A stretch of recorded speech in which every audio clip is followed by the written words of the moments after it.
আসসালামু আলাইকুম। আশা করি আপনারা সকলেই ভালো আছেন। অনেক দিন পরে আমি আবারও একটা নতুন ভিডিও নিয়ে আসতেছি। আমার আব্বু বাজারে গিয়েছিল, দেখেন কত বড় একটা মাছ এনেছে। এই মাছটার নাম কিন্তু সিলভার মাছ। এটা 4.5 কেজির উপরে আছে। যে সরপুঁটি মাছও আছে সাথে। আমার আম্মু এখন মাছটা ভালোভাবে পরিষ্কার করে নেবে, তো আপনারা দেখতে থাকেন। এই যে দেখেন মাছটাকে এখন ছুলিয়ে নিচ্ছে, তারপরে মাছটা ভালোভাবে কেটে নেবে। দেখেন আপনাদের সাথে তো শেয়ার করেছিলামই আমাদের কাছে আম। এখন আমগুলা সব পাকা শুরু হয়েছে, মাশাআল্লাহ অনেক আম এসেছে। রোদের কারণে ভালোভাবে বোঝা যাচ্ছে না, কিন্তু আমগুলা এখন পেকে যাচ্ছে।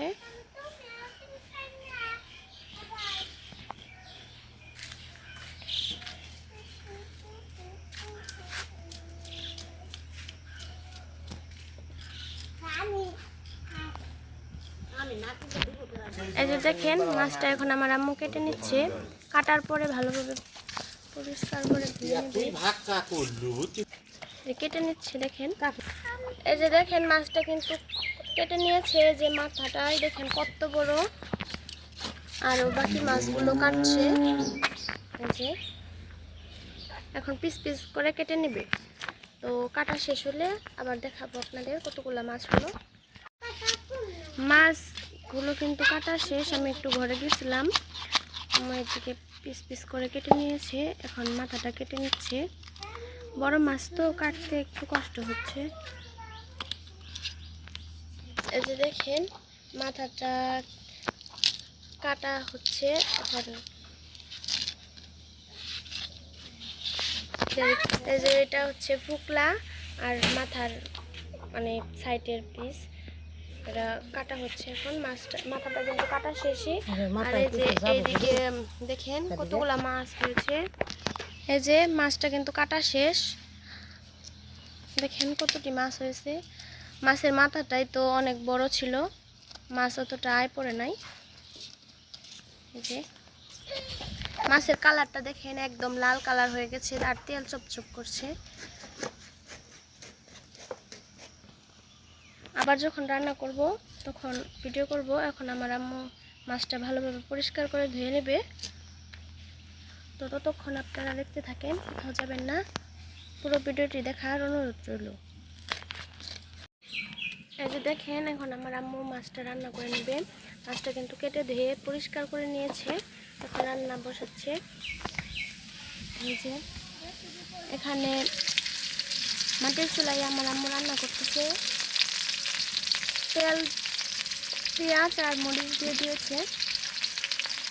পেঁয়াজটা একটু হালকা ভেজে তারপরে মশলাগুলো দিয়ে দিবে। দেখেন পেঁয়াজটা কিন্তু হালকা ভাজা হয়ে গেছে। এখন এখানে লবণ দিয়ে দিচ্ছে পরিমাণ মতো।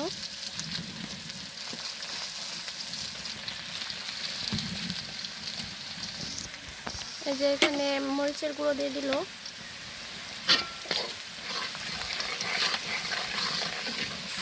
এখন এখানে আদা বাটা, রসুন বাটা আর জিরা বাটা দিয়ে দিচ্ছে। মশলাগুলো হালকা ভেজে নেবে। এই যে এখানে কিন্তু হলুদ আর সজের গুঁড়াও দিয়ে দিয়েছে। আমি একটু বাইরে করে গেছিলাম, আর আমাদের মশলার কালারটা কিন্তু একটু ফ্যাকাশে, কিন্তু অনেক ঝাল, সেজন্য একটু কালার কম হচ্ছে। এখন মশলাটা জাল হবে, তারপরে মাছটা দিয়ে দিবে। যে মশলাটা কিন্তু কষানো হয়ে গেছে, এখন মাছ দিয়ে দিল।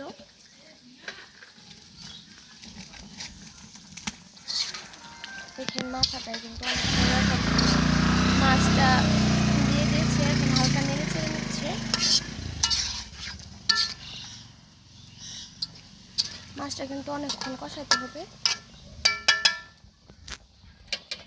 এখন ঢাকনা দিয়ে ঢেকে দিল। এই যে এখন ঢাকনা খুলে মাছগুলো একটু উল্টে পাল্টে নিচ্ছে। বড় মাছ তো খুব সাবধানে রান্না করতে হবে।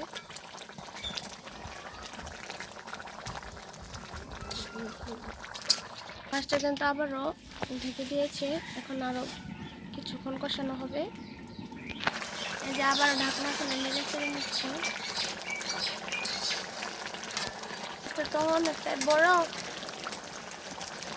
অনেকক্ষণ কষানো হয়ে গেছে। এখন ঝোল দিয়ে দিচ্ছে, বেশি করে ঝোল দিচ্ছে যাতে মাছটা ভালোভাবে জাল আসে।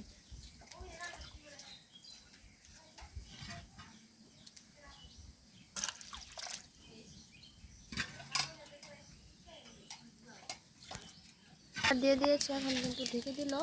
এখন 10 মিনিটের মতো ভালোভাবে ফুটাবে, তারপরে আবার ঢাকনা খুলে দেখে নেবো। ততক্ষণ আপনারা দেখতে থাকেন। আর কিছু মনে করবেন না, আমি অনেকদিন ধরে ভিডিও করি না, তো সেই জন্য একটু কথা আটকে যাচ্ছে।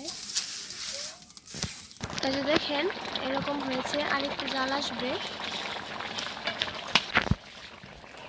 এই যে দেখেন রান্না কিন্তু একদম শেষ, তো আজকের মতো এই পর্যন্তই। আপনারা খুব ভালো থাকবেন, সুস্থ থাকবেন। এখন তরকারিটা আরেকটু চুলার উপরে রাখা হবে। ধন্যবাদ সবাইকে। আমার পুরো ভিডিওটি দেখার অনুরোধ রইল।